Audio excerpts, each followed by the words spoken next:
지난주 제게 전화 한 통이 왔습니다. 목소리가 떨리시더라고요. 퇴직 교사이신 72세 김영희님이셨습니다.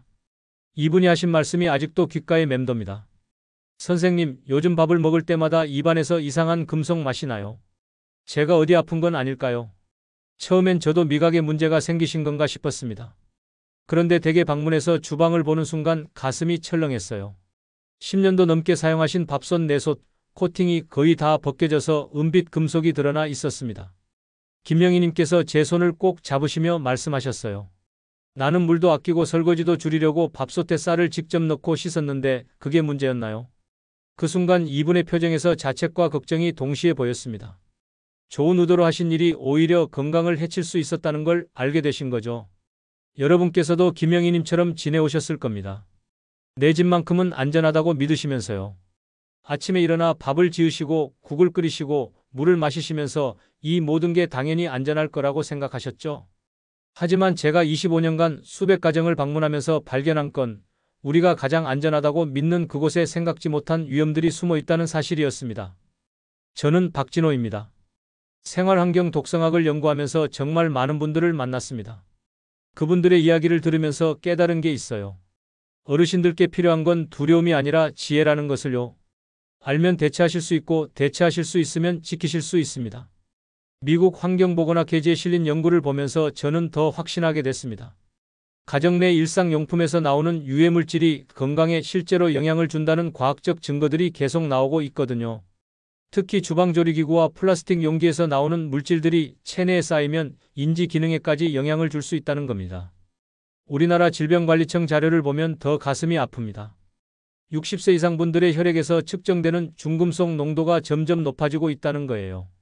이게 어디서 오는 걸까요? 바로 매일 무심코 사용하시는 그 물건들에서입니다.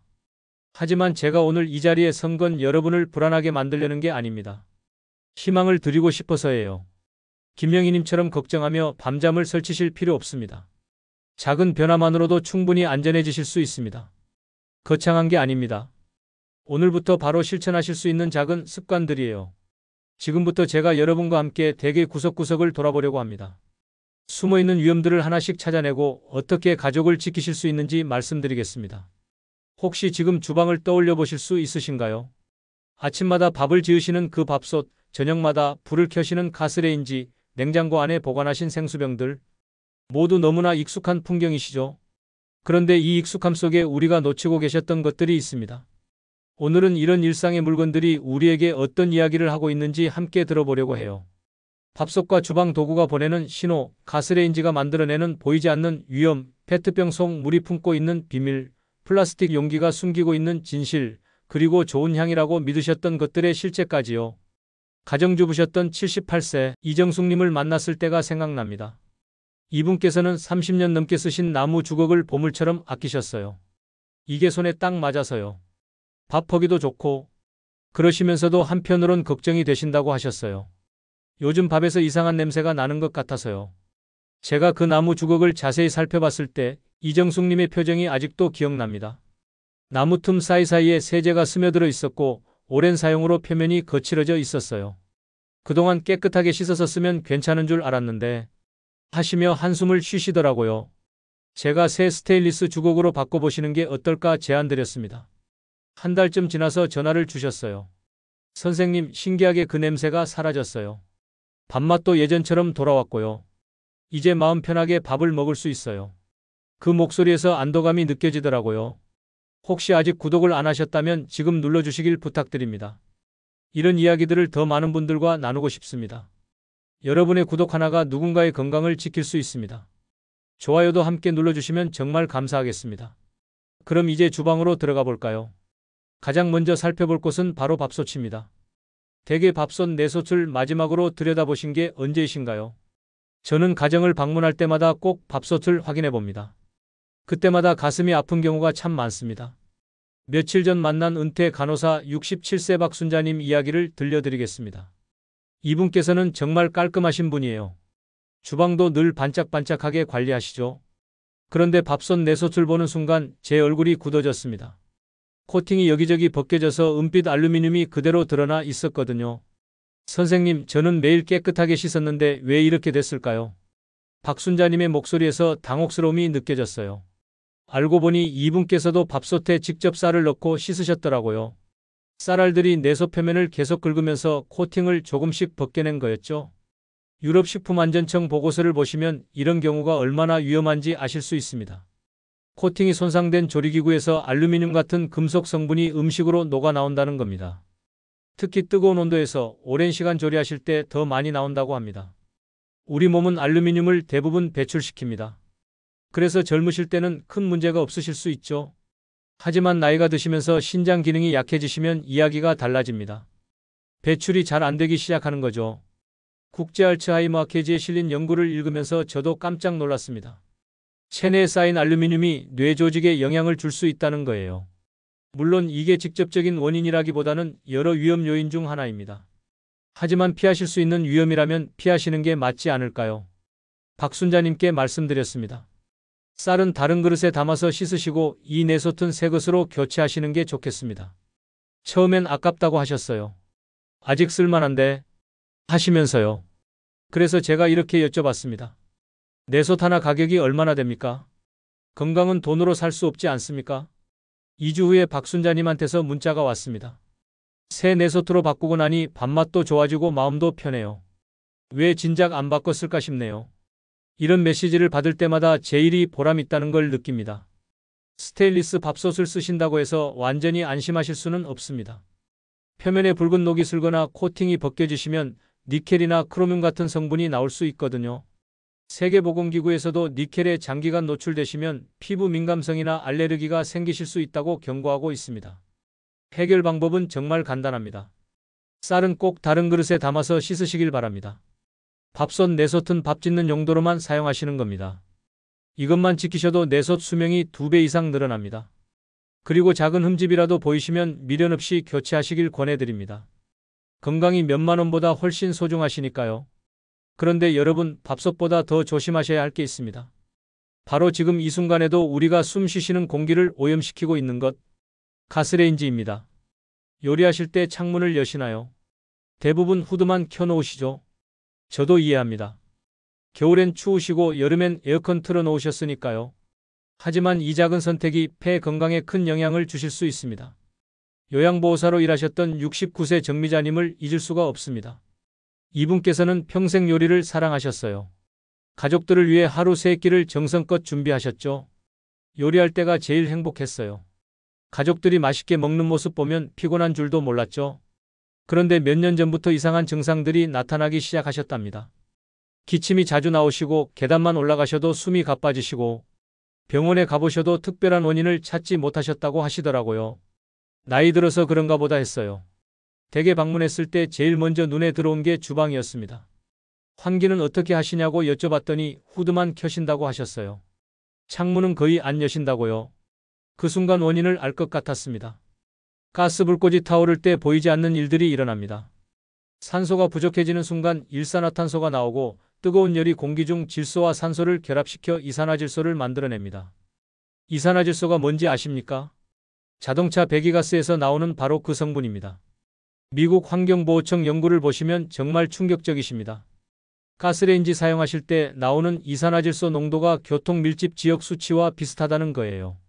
주방에서 매일 그 공기를 마시고 계신 겁니다. 국내산업안전보건연구원 조사도 비슷합니다. 오랜 시간 주방에서 일하신 분들의 폐 기능 검사 결과가 일반인보다 안 좋게 나온다는 거예요. 정미자님의 증상도 이것 때문이었던 거죠. 선생님, 그럼 저는 이제 어떻게 해야 됩니까?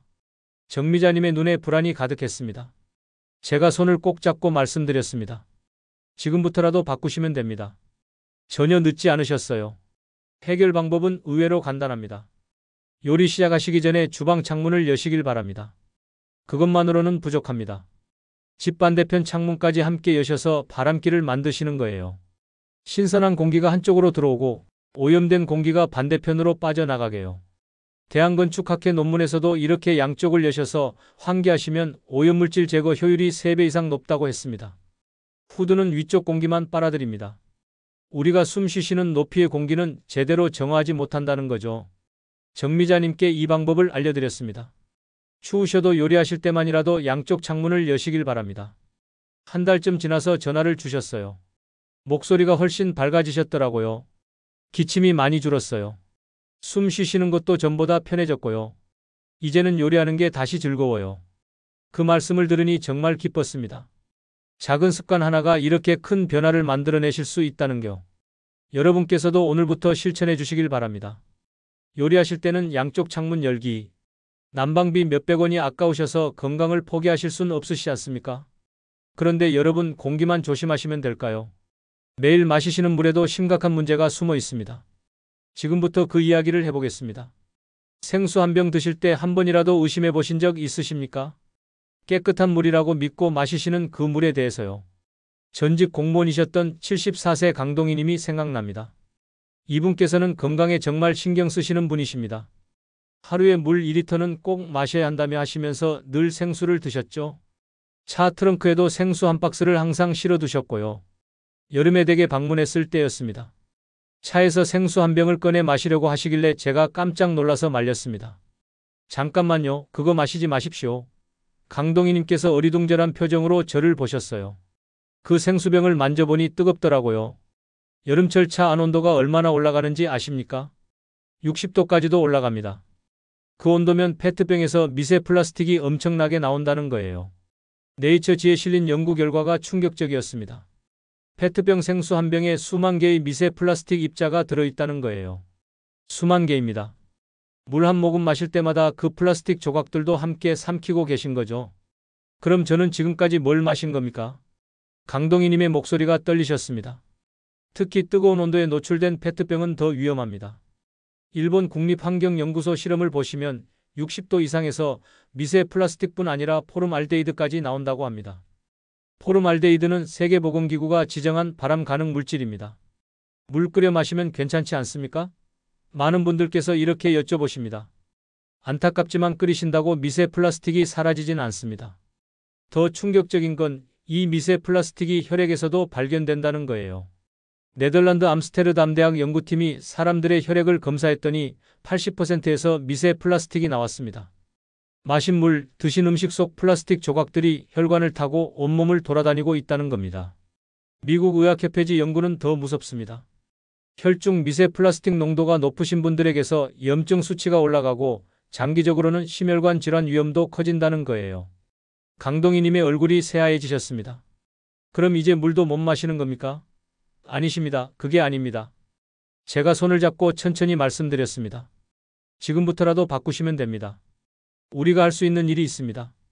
생수를 드시더라도 보관이 중요합니다. 직사광선 피하셔서 시원한 곳에 두시길 바랍니다. 차 안에 절대 보관하지 마시고요. 그리고 한번 뜯으신 생수병은 절대 재사용하지 마십시오. 깨끗하게 씻으면 괜찮지 않습니까? 아니십니다. 강동희님께서도 생수병을 씻어서 쌀 보관용으로 쓰고 계셨거든요. 아까워서요 하시면서요. 하지만 이건 정말 위험합니다. 한번 쓰신 페트병은 미생물도 잘 자라고 플라스틱 조직도 약해져서 미세 플라스틱이 더 많이 나옵니다. 가장 좋은 건 정수기 물이십니다. 서울대학교 환경대학원 연구를 보시면 정수기 필터가 미세 플라스틱을 효과적으로 걸러준다고 합니다. 생수보다 훨씬 안전하다는 거죠. 강동희님께 정수기 설치를 권해드렸습니다. 한 달 후에 연락을 주셨더라고요. 선생님, 정수기 물이 이렇게 깨끗한 줄 몰랐어요. 이제 마음 놓고 물을 마실 수 있어요. 트렁크에 있던 생수는 다 버렸고요. 그렇게 안심하시는 목소리를 들으니 정말 다행이었습니다. 물론 정수기 필터는 제때 교체하셔야 합니다. 필터 교체 시기 놓치지 마시고 깨끗한 물로 건강 지키시길 바랍니다. 그런데 말씀입니다. 미세 플라스틱 문제가 물에만 있는 게 아닙니다. 주방 곳곳의 플라스틱 용기들도 마찬가지입니다. 지금부터 그 이야기를 더 해보겠습니다. 배달 음식 시켜 드시죠. 즉석밥도 자주 드시시고요. 그 플라스틱 용기들 어떻게 하십니까? 혹시 깨끗하게 씻어서 반찬통으로 쓰고 계십니까? 전직 간호조무사였던 71세 박순자님께서 그러셨습니다. 아깝잖아요. 멀쩡한 걸 왜 버려요? 이분 냉장고를 열어보니 배달 용기로 가득했습니다. 깔끔하게 씻어서 반찬도 담으시고 과일도 담으시고 아끼시는 마음은 저도 이해합니다. 하지만 가슴이 아팠습니다. 플라스틱은 살아있는 것처럼 변합니다. 쓰시면 쓰실수록 약해지고 열을 받으시면 더 빨리 손상됩니다. 환경과학기술지 연구를 보시면 플라스틱 용기를 반복 사용하시면 처음보다 미세 플라스틱이 5배 이상 많이 나온다고 합니다. 전자레인지 돌려도 된다고 써 있잖아요.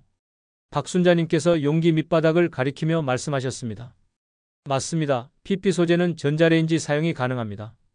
하지만 그건 새 제품을 딱 한 번 쓰실 때 이야기입니다. 재사용까지 보증하는 게 아닙니다. 제가 유리 그릇에 옮겨 담아 데우시는 게 어떨까 제안드렸습니다. 번거롭지 않습니까? 하시길래 이렇게 말씀드렸죠. 처음엔 그러실 수 있습니다. 하지만 익숙해지시면 그게 더 안전하고 마음 편하십니다. 한 달쯤 지나서 박순자님한테서 전화가 왔습니다. 선생님 말씀대로 했더니 밥맛도 더 좋고 왠지 소화도 잘 되는 것 같아요. 그동안 플라스틱 용기에서 나온 게 몸에 쌓였던 건가 싶네요.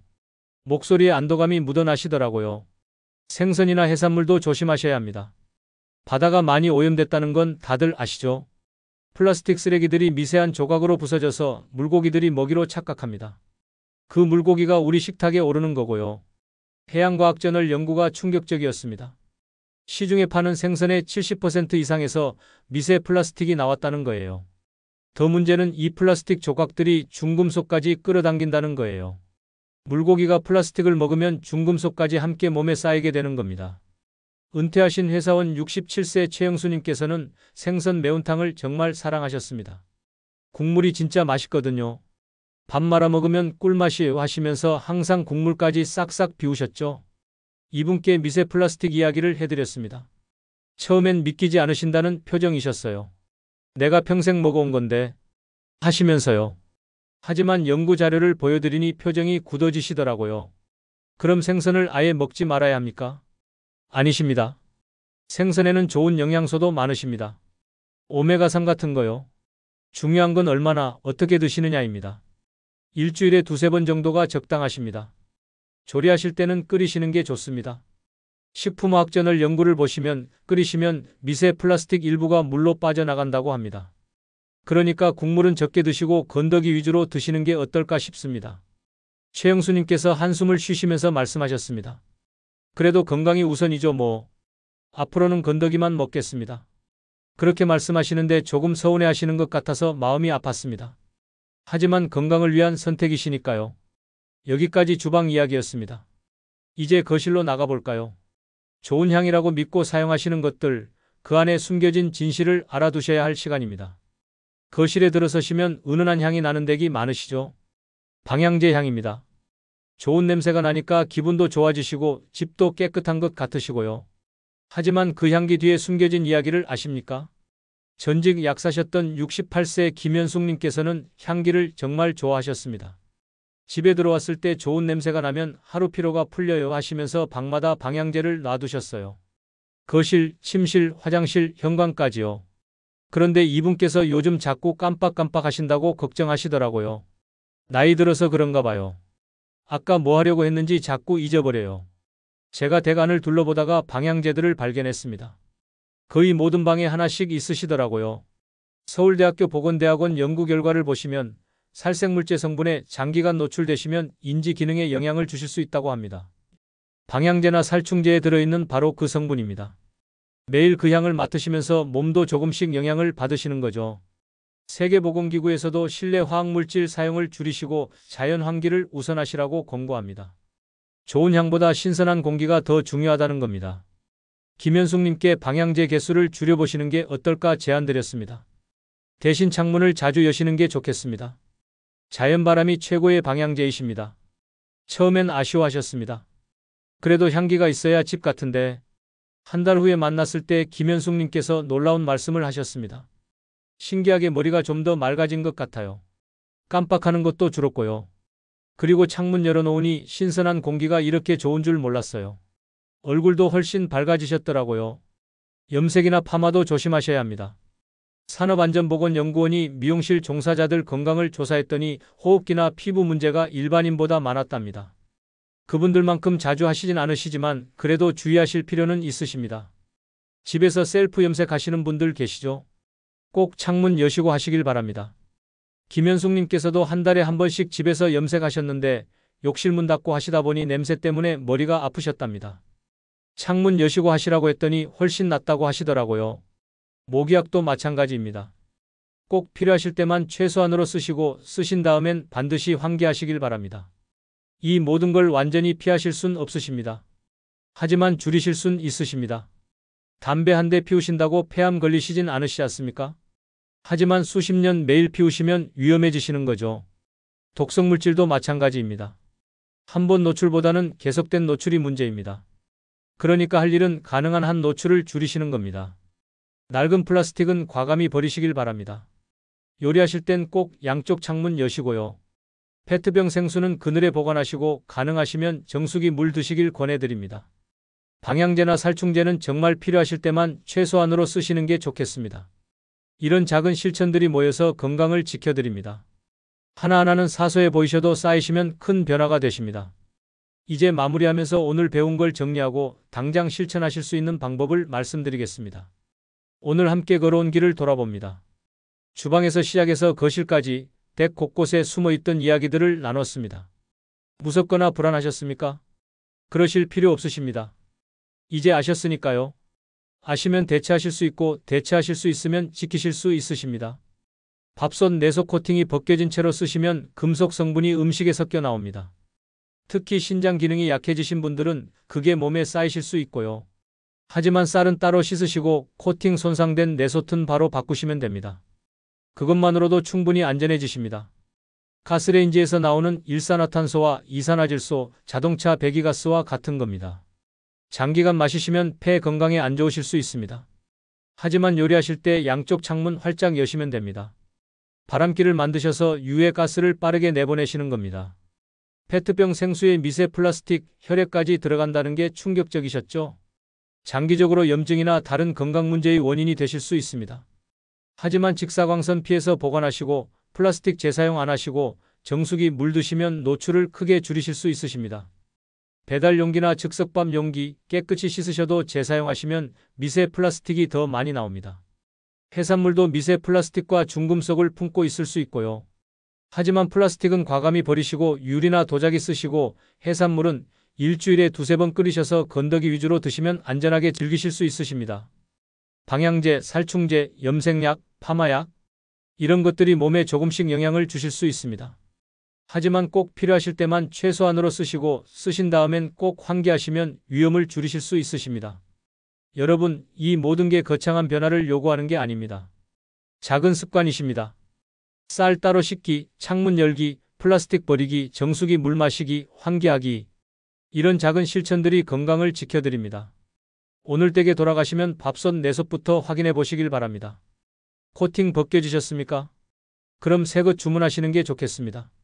창문 닫혀 있으십니까? 지금 당장 양쪽 다 열어보시는 게 어떨까요? 차에 생수 있으십니까? 꺼내셔서 그늘에 두시길 권해드립니다. 이 중 하나만 오늘 실천하셔도 건강한 변화를 시작하신 겁니다. 하지만 꼭 기억하셔야 할 게 있습니다. 오늘 제가 말씀드린 건 예방법입니다. 만약 이미 건강 문제가 있으시거나 특별한 증상이 있으시다면 반드시 전문가와 상담받으시길 부탁드립니다. 호흡기 문제든 소화기 문제든 피부 문제든 방치하지 마시고 꼭 진료받으시길 바랍니다. 특히 오랜 기간 주방에서 일하셨거나 화학물질에 노출된 환경에서 근무하셨던 분들께서는 정기 건강검진이 중요하십니다. 예방도 중요하시지만 조기 발견과 적절한 치료는 더 중요하시니까요. 오늘 영상이 도움되셨다면 댓글로 이야기 나눠주시길 바랍니다. 댁에서 발견하신 건강 위협이 있으십니까? 어떤 습관을 가장 먼저 바꾸실 생각이십니까? 여러분의 이야기가 궁금합니다. 댓글로 많이 남겨주시길 부탁드립니다. 25년간 생활환경 독성학을 연구해온 박진호였습니다. 오늘 만난 김영희님, 이정숙님, 정미자님, 강동희님, 박순자님, 최영수님, 김현숙님 이분들처럼 여러분께서도 작은 변화로 큰 건강을 만드실 수 있으십니다. 여러분의 건강한 내일을 진심으로 응원합니다. 작은 변화가 큰 건강을 만든다는 것 꼭 기억해 주시길 바랍니다. 감사합니다.